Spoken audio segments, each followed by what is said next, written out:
बुलढाणा जिल्ह्यात शेतकरी कर्जमुक्ती आणि पीक विम्याच्या मागण्यांसाठी आंदोलन तीव्र होत आहे. क्रांतिकारी शेतकरी संघटनेचे नेते रविकांत तुपकर यांच्या बेमुदत अन्नत्याग आंदोलनाच्या समर्थनार्थ आज बुलढाण्यात शेतकऱ्यांनी अनोखे भीक माग आंदोलन केले.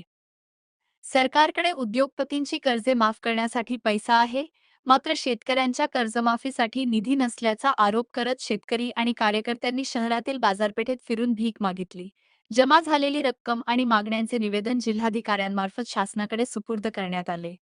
आंदोलनादरम्यान काही काळ पोलीस आणि आंदोलनकर्त्यांमध्ये तणावाचे वातावरण निर्माण झाले.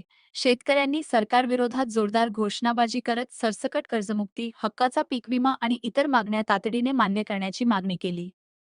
शासनाने वेळेत निर्णय न घेतल्यास राज्यभर आंदोलनाची तीव्रता वाढविण्याचा इशाराही यावेळी देण्यात आला. आंदोलनात शेकडो शेतकरी आणि कार्यकर्ते सहभागी झाले होते.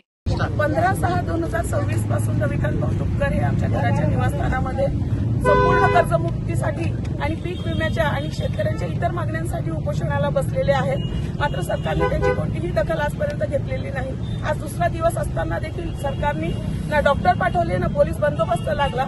दुपारी मी येऊन कलेक्टर साहेबांना भेटून गेले. त्याच्यानंतर डॉक्टर तिथे आले आणि पोलीस तिथे आले.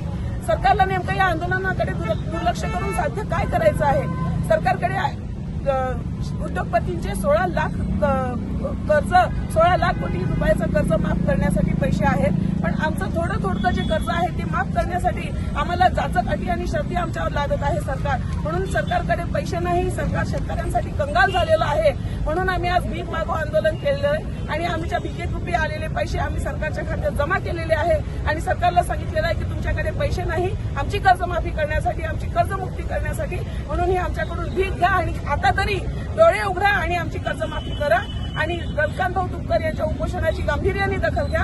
अन्यथा शेतकरी रस्त्यावर गावोगावी उतरतील आणि त्यावेळी जर कायदा आणि सुव्यवस्थेचा प्रश्न निर्माण झाला तर त्याची संपूर्ण जबाबदारी सरकारची असेल असं आम्ही कलेक्टर महोदयांना कळवलेलं आहे.